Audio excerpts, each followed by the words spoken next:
Everyone, I'm Joanna Penn from thecreativepenn.com, and today I'm here with Amber Rae. Hi Amber. Hello. It's great to have you on the show. Just a little introduction. Amber is an author, artist and speaker, and her latest book is Choose Wonder Over Worry. Move beyond fear and doubt to unlock your full potential, which is a message I know we all need to hear. So very excited about today. So Amber, start by telling us a bit more about you and your background and how you got into writing. So I got into writing. My mom gave me my first journal when I was 5 years old, and I was hooked. I like to think it was maybe because I was an only child and because I didn't have siblings to talk to. I began to talk to a journal. And, that practice stayed with me for a long time until I found myself so trapped by the chase for success and the hustle for approval, and ended up thinking there's no way I could make a living out of my creativity. What am I going to be? An artist? Artists, are suffering and struggling and all the stories that our society has about the creative world. And so thought that, okay, well, maybe I can apply that to the world of advertising and branding. So worked with Apple in the brand world, then moved into the digital agency world, working with big brands on their global marketing campaigns, then hopped to Silicon Valley, where I was working with a bunch of tech startups. And while there, because I was in the world of tech, I began a Tumblr to really document my own experiences. And I had a lot of questions I was wrestling with at this point. And maybe it was, I was in my early 20s wondering, who am I and why am I here? And how can I express my gifts and what's my purpose? And I was asking all those big life questions and thought, oh, well, I'll just use a blog, which was really, for me, a personal journal to begin to feel into and write into those questions. And really, that's always been my process, is that through writing, I can reveal myself to myself. And that's helped me so much and move through challenges, questions, and things like that. So here I started this blog thinking that it was just a personal journal, and was surprised to find that a lot of other people were asking those same questions, and began to build a following around these sorts of questions. And so how did the book happen? Did that happen off the back of your blog? Yeah, it happened, but a decade later. So, so not quite off the back of the blog. I mean, the blog, I ended up taking the blog and the following I was building there to quit tech and move to New York. And there I ended up working with Seth Godin to start a publishing company with Amazon. And so I moved into writing, but in a different way, where now I was shepherding other authors, worked with Stephen Pressfield and Derek Sivers and Seth on bringing their ideas into the world, and really got an inside look at where publishing had been, how it was changing, and what we could do to really bring ideas to market in a faster way. And so again, there I'm documenting my journey, documenting my experiences. And I feel like that was around the time, and actually Seth gave me the opportunity to write. We had 12 books in the Domino project, and he was like, Amber, maybe you could write one of them. And this is when I became paralyzed by worry and fear. And I was not equipped to deal with it yet, because I really let it get the best of me. I thought, I tried to come up with an idea. I shared something with him, and I was so sensitive to his feedback. There's who came up with this concept? She wrote the book, Tara Moore. Came up with the concept that within every creative, there is an artist, an editor, and an agent. And the artist is the sensitive part of us that is really important in the creative process. And the editor thinks, okay, this is who it's for, and I'm now going to shape the material to serve who I'm writing for. And the agent is, okay, I'm going to promote it, I'm going to sell it, I'm going to get it out there.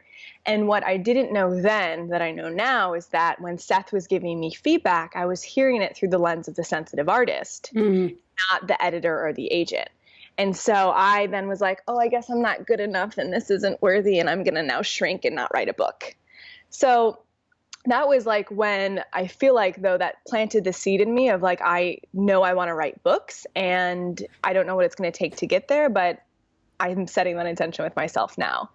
And another author that I went on this walk with in New York said to me that was really helpful. He said, you're writing the book right now because your life experiences are the material. And so even if you don't have a book deal, or you don't have an agent, or you don't know what the title of the book is, or even what the structure is, right now you're living the writing.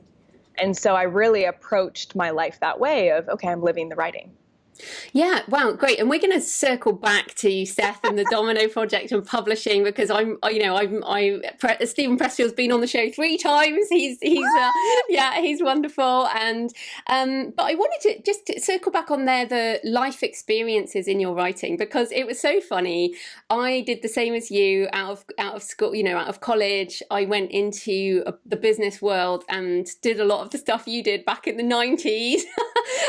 and yet you've put some of that into the book that I certainly have not shared in my writing. We won't mention any examples, but I was like, oh my goodness, I recognize this way of trying to get people, to think I'm good or whatever, the stuff we do. And so that was really interesting to me. So I wonder now, because you've been journaling a long time and the book is so open, like, have you mined your journals from all those years? Did you go through your past? Because of course, who you are now is not who you were then, and use that in it's a nonfiction book, but it's also a memoir. Yeah. I absolutely did mine my journals. And and so much of my process was going back and looking and thinking, like, because there's a point where you have distance from it and you forget that you struggled so deeply. But I was like, I wrote about this for like 19 journal entries. And it was like this small thing. It took me 19 journal entries to have that aha moment, but like, whoa, or like, actually for years I struggled with body image. And like, I didn't even, like, I knew that was a pain point in my life. Clearly I experienced it. But when I was going back and reading through my writing, I was like, whoa, that was like really grabbing me by the throat. And so it was really interesting just to go back and to identify those core threads of struggle and how I was able to move through it.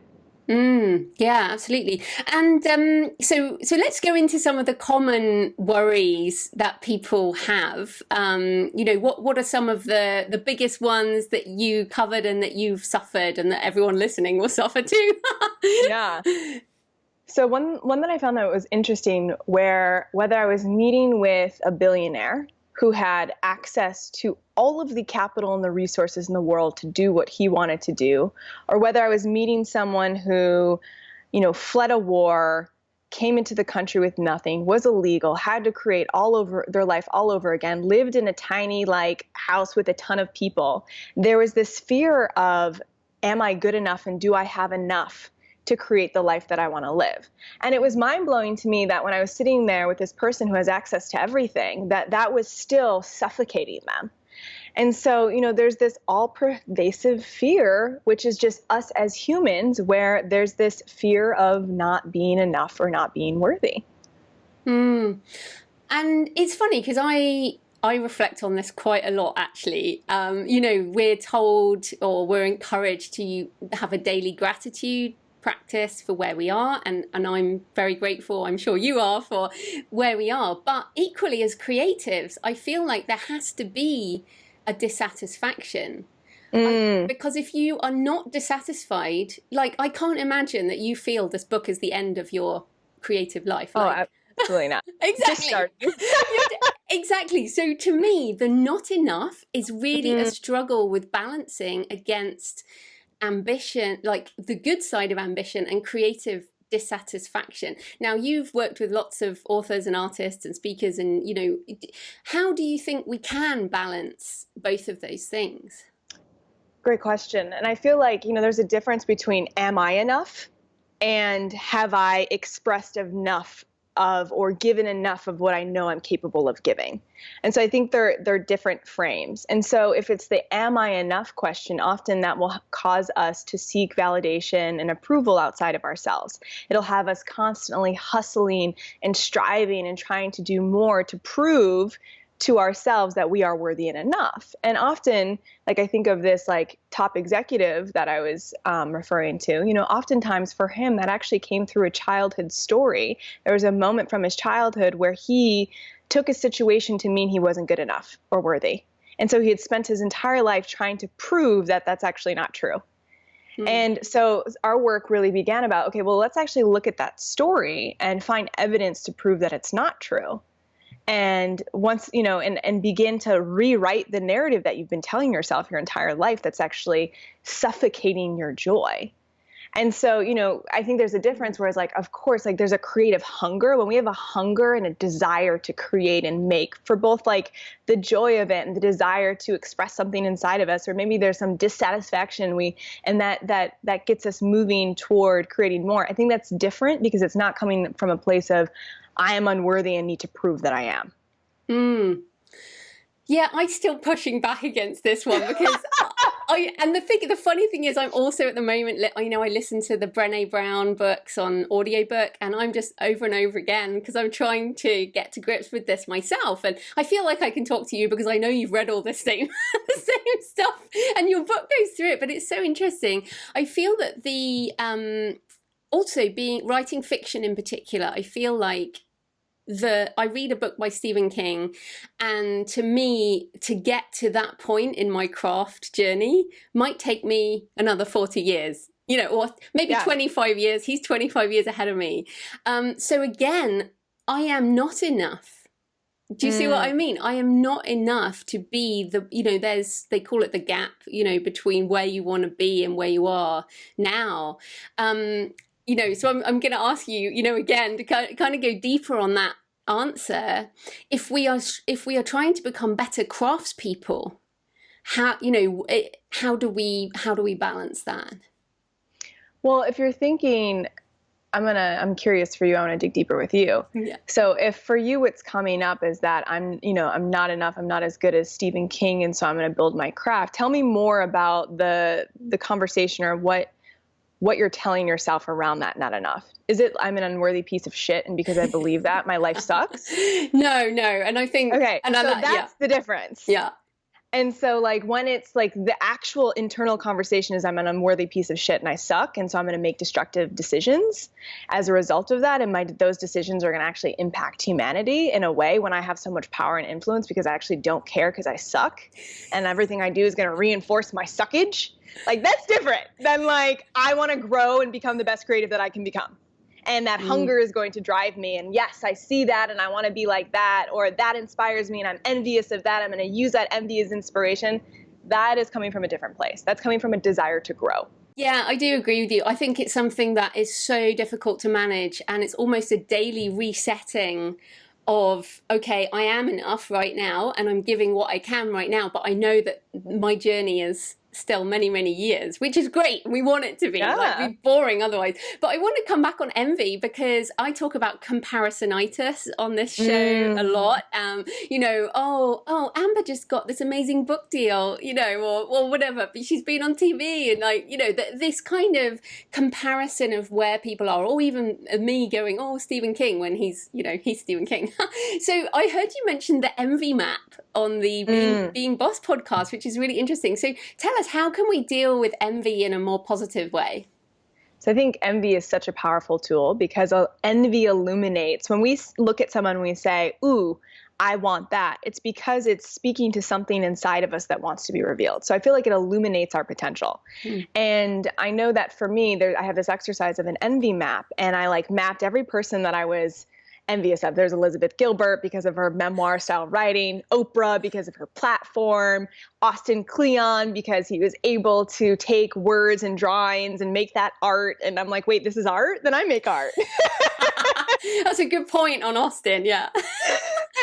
And Chloe Wade because of her poignant poems. And basically, as I began to map every single human, there was 12 of them that I was envious of, what actually I had is actually a unique blueprint to what makes me uniquely me.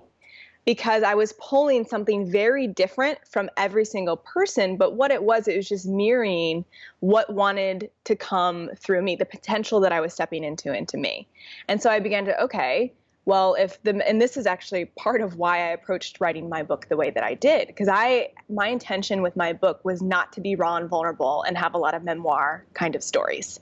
I was like, this is going to be a guide to move through worry and doubt. I'm going to have a lot of client examples and not talk about myself at all. But then it was why am I so ravenously envious of every single female author who's written memoir? Oh, because that's the kind of writing style that speaks to me. That's how I learn. That's actually how I want to reveal my own self. And so Mm. I decided to really, I think of my book as both a memoir, a map, and a manifesto.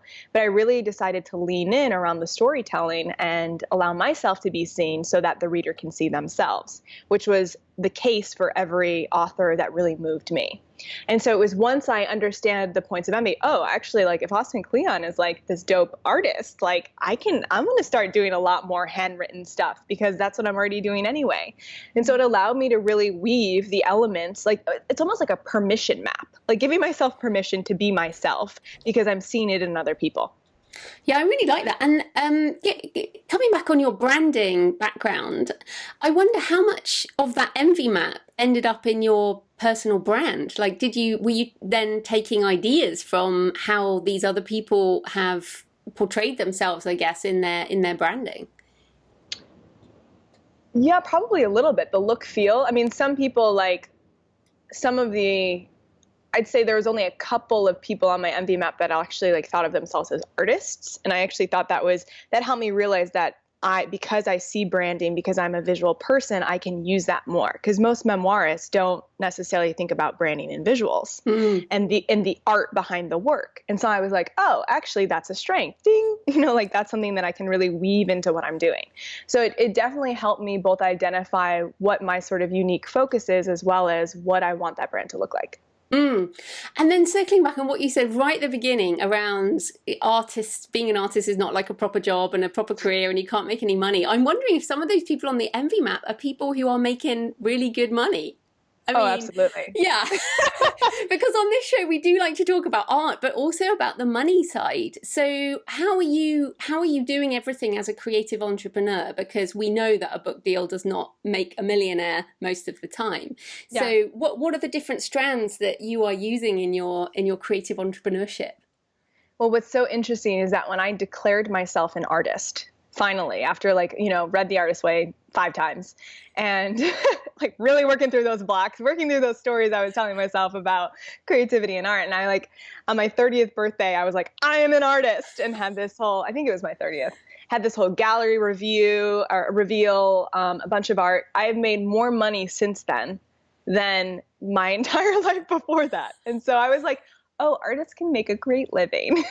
And so for me, it primarily comes through, I do a lot of interactive public art. So I've brought that public art and built custom experiences for brands. And usually I combine that with the talk. So like Kate Spade, client of mine, I went in, I did an all company meeting talk, and then I had an interactive installation for their employees it was an end of year thing to really to name the curiosity that they wanted to step into, because that's one of their core values in the following year. And so it's really combining art with speaking has been a big part of it. And then of course, the book deal, I was fortunate to get a friendly book deal. So that definitely gave me space. And then now I'm looking into both physical products and online immersions and experiences, so people can go deeper into the material, because that's what people are asking for now. I love the book. Now I want more.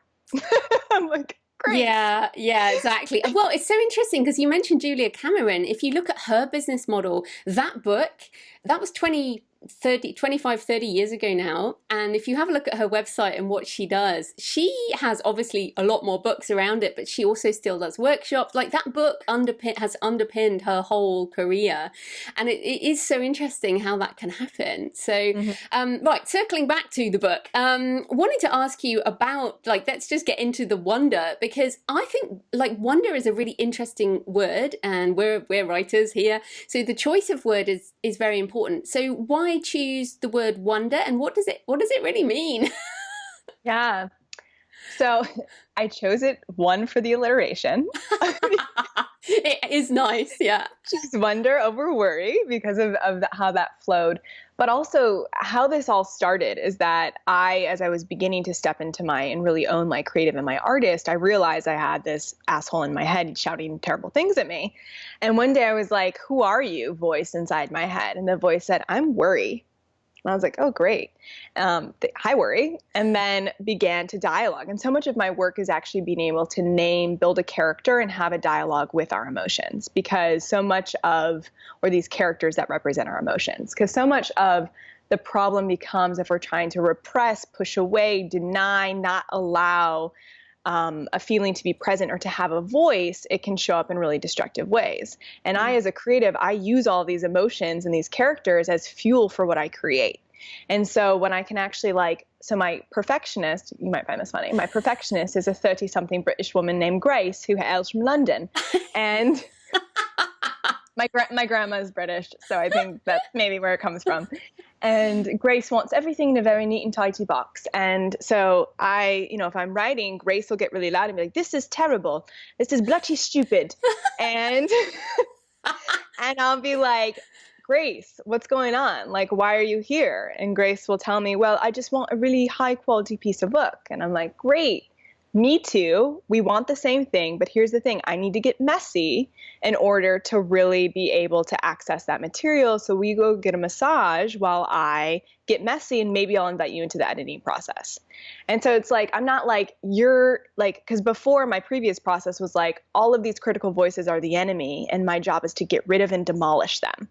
But that didn't work. And I realized that only caused me unnecessary pain. But instead, if I could and this is a whole, what's her name?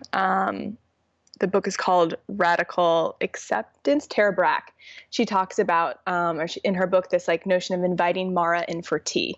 And basically the Buddha, there was Mara the devil, and he kept wanting to wreak havoc. And finally the Buddha was like, well, no, just invite him in and let him be heard. And so much of that, we can have that approach with inviting our uncomfortable or difficult emotions in for tea. So maybe anger is really pissed off, but what's the message that anger has? Or maybe anxiety is really nervous and there's something that anxiety wants you to know. So what does anxiety want to tell and reveal to us? And so I don't know what led me on this tangent. I'm trying to land the plane, and I forgot what had the plane take off. The plane was heading back towards wonder. Why wonder? Yes, why wonder? Thank you. Okay, so then, of course, as I started to turn toward and actually dialogue with worry and these different characters, all of a sudden another one popped up, and that one was like, ooh, I feel drawn there. I'm curious about that. I wonder why anger's saying that. Let's look toward it. And I was like, who are you, awesome character, inner guide, friend, and ally? And she was like, I wonder. And I was like, oh, I like you. Did she have a special voice? It kind of was like that.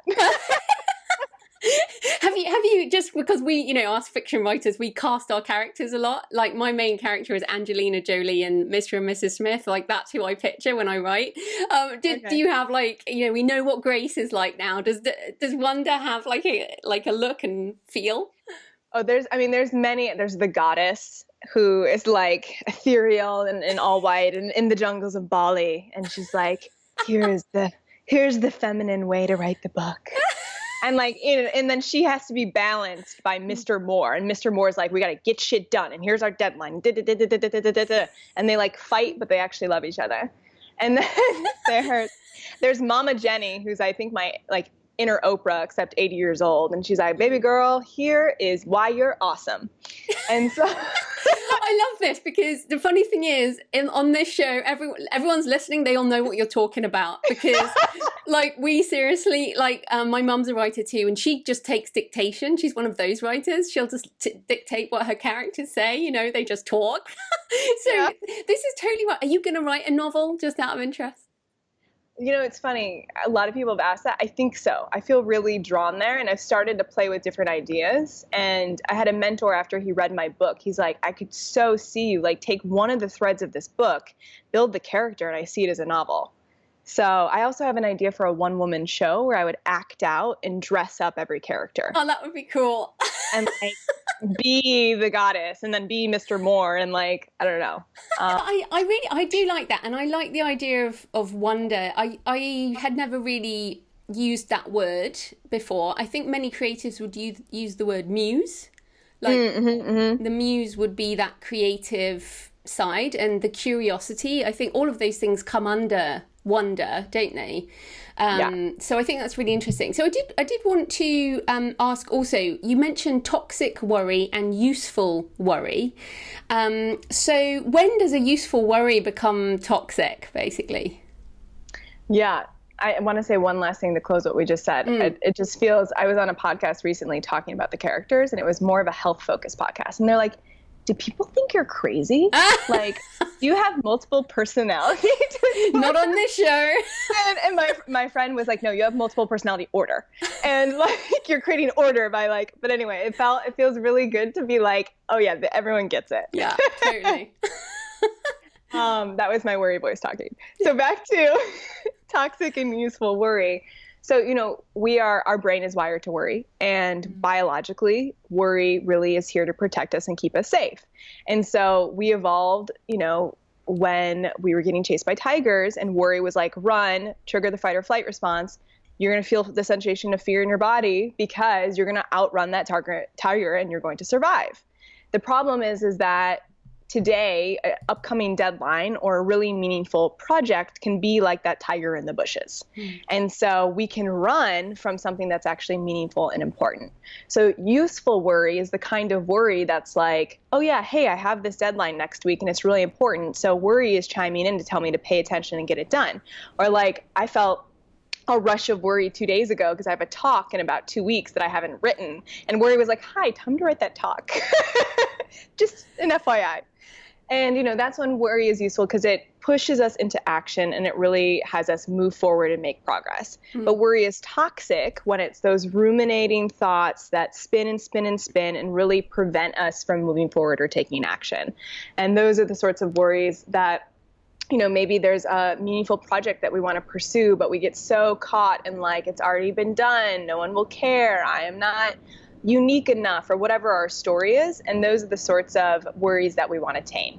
And invite in the muse of wonder. Yes, invite back the wonder. No, it's interesting, isn't it? Because so much of, and I don't like balance. I feel like balance is, is overrated, and that we a lot of us we get extremely into things.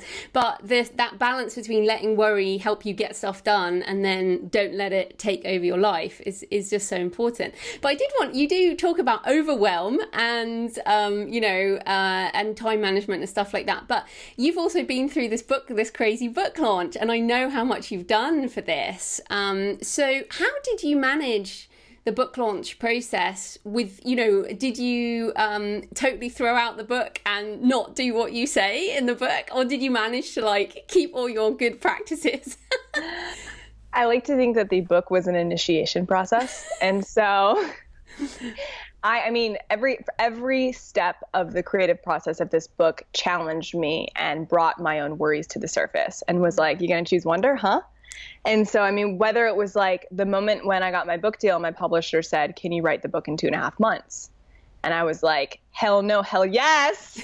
And, and I like somehow, which, Parkinson's law, if they would have given me 6 months or a year, I think it would have taken the same amount of time. I'm so glad that I like really went in and went all in. And so, that was, just the process of writing in that period of time and feeling like I didn't have enough time. Actually, another character that created was this dog named Time that when I was freaking out would jump on my lap and tell me to pet him. So I'd be like taking breaths and petting Time and reminding myself that it's fine. And then, of course, the launch process and doing 100 interviews and having 30 events, there were definitely things that came to the surface for me. I had an incredible team, and, I hear a lot of horror stories about the publishing world, but my publisher was so involved, so active, and so engaged. And so I didn't really manage any details. If I had been managing the details, I probably would have fainted, fallen over, cried in a corner. But instead, I really I was just in charge of showing up and being me. Show up, be me, like do the stuff. And I actually got in a real flow with it, to the point where the surprising, the thing I wasn't expecting was like the post-publication blues. So after tour, after it was all out, after I'm like back in my apartment in New York, I was like, now what? I want to be with the people again. And like there was a profound sadness, and also realizing that, this book was such a big dream for mine. And then it actually happened. And I was like, I don't have to birth that dream anymore. What the hell am I going to do now? And so that was an interesting space to be in. I'm glad you mentioned that, because I've written a book on mindset called The Successful Author Mindset, and in the second half I say, don't read this if you haven't published a book yet, and I have a chapter on that what happens after you publish a book. And it's so interesting because it does feel like that. It just feels like that. And I feel like, circling back, we talked about creative dissatisfaction. That's when you need to go create something else. Yes. Totally. Exactly. Yeah, so it's really interesting you had that. But on the book launch, because many authors listening, obviously, some will have traditional deals, some are independents. But what have you found to be the best things for like moving the needle? I mean, obviously you won't be able to see your book sales, but you can at least see your rankings and stuff like that. Have you got a sense for what's worked, or what was a complete waste of time in terms of marketing? High impact podcasts definitely move the needle probably more than anything else. TV and radio, I didn't see a huge needle, but more it was good for credibility, and that's important. And I had so many people tell me like, oh, I saw it at the bookstore. Then I saw 3 friends post about it. Then I heard you on this podcast, and then I finally bought it. So it was interesting that people also needed to hear me, and it's like even when they could touch and feel and look at the book, but then see their friends buy it, and then it wasn't until they heard me on a podcast that triggered them to buy. So I thought that was interesting as well. A complete waste of time was I was trying to build out a circle program which would be like a book club method, so people could gather community and the idea could spread beyond. I just had way too much on my plate and didn't have enough to really allocate toward doing that the right way, but spent a good amount of time and hired someone specifically to do that. So that was the learning. And then I had a number of friends who bought books, like 20 to 40 books, who were gonna, give them out to their teams or as gifts, and I went through, I don't know, I feel like bookstores might not like me for saying this. I went through indie bookstores to try to do this, which I thought would be better for rankings and whatnot, but it ended up being a complete headache. And I wish I would have just had people go to Amazon, which is what I know publishers, and I love the indie bookstores. I support them. I had one of the most meaningful things was going the in-person events. While it doesn't scale, it was so important for meeting those super fans, for really engaging and having that live experience. And those definitely did move the needle, and the indie bookstore events were amazing. But in terms of coordinating sales with friends who wanted to buy larger amounts of books to really push rankings forward, I actually my Amazon numbers were the lowest of all I think one of the lowest of all the ways that I sold the book, which is so unheard of. But because I was pushing the bookstore so much, I wish I would have pushed Amazon a little more. That's really interesting, especially because, traditional publishers often do want you to push things to bookstores, but specific stores, because that's how you get on the New York Times list. It's got to be sales at the stores that report and that type of thing. So it's really interesting. It's not really surprising that, a millennial author would find the online channels to be effective. But here's the thing, they didn't count toward the list.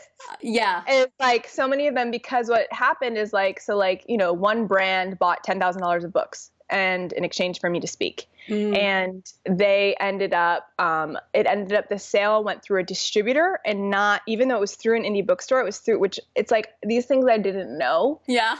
And it's a game. There was nearly 1,000 books did not count. And we won't know until 9 months from now. So the numbers of which I my week 1 sales, I love, but they're likely double of what was actually tracked. Yeah, it's so. I mean, I was on the New York Times list 5 years ago now, when they actually still had the digital list, and then they changed it all. They changed the rules because people like me were doing these things. So sorry about that. But it's just one of those, the games that people play at book launch are really interesting. So it's good to hear that what you felt was effective. Things like podcasting. Yeah, and it's evergreen, right? It's evergreen content marketing. So people might be listening to this, who knows when. I mean, that's what's exactly. That's what's also, so cool. Instagram was big for me, but that's because I have a super visual Instagram and a core audience there. And that actually was more successful Instagram than my email list. Wow. Which I thought was interesting. But I think that's because of how even Gmail is putting, emails in. I feel like most of my audience that's on my email has transitioned to following me on Instagram because I get more ongoing content there. That's really interesting. That was really interesting. Yeah. So tell us what you are on Instagram so everyone can go follow you. Hey, Amber Rae. Which is really, and Rae, R-A-E. R-A-E, yeah, just for anyone. Okay, so we're almost out of time, but I did want to ask you, back to Seth Godin and the Domino project. So I'm obviously a Seth Godin fan, have been for many years, and I bought books through the Domino project, and it was an interesting experiment, and then it kind of stopped. And Seth has done other publishing things, like I've got that massive heavy book, What You're Gonna Do with That Duck, which is huge. So that's really interesting. But what do you think you learned about publishing, both back then in the Domino project, but also through what you've gone through now? Like, what will you do differently next time? And any thoughts, I guess, on publishing?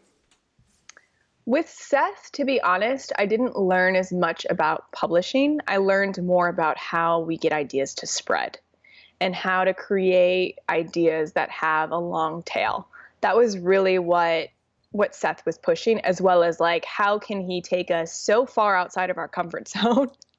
I mean, everyone had a breakdown at some point during the 6 months of the experience. It was more like of us stepping into and moving past our own fears, which honestly was what a lot of the content that we were pushing, was about.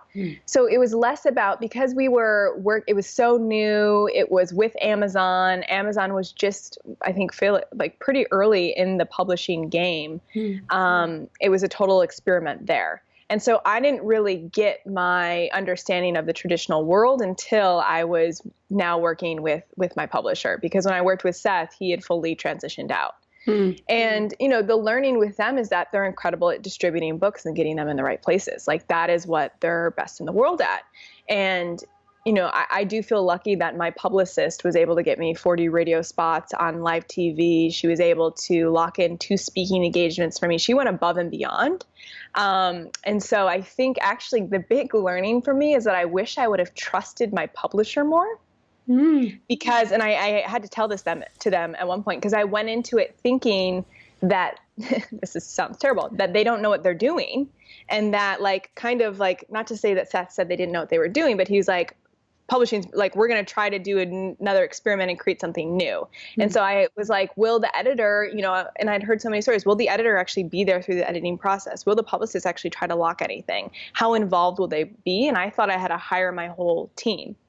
And they were way more involved. So I think having that sort of partnership and collaboration from the beginning and getting really clear on how we together are going to really blow this up, that's going to be my biggest learning for next time. That's great. So do you have another book? It's starting to bubble?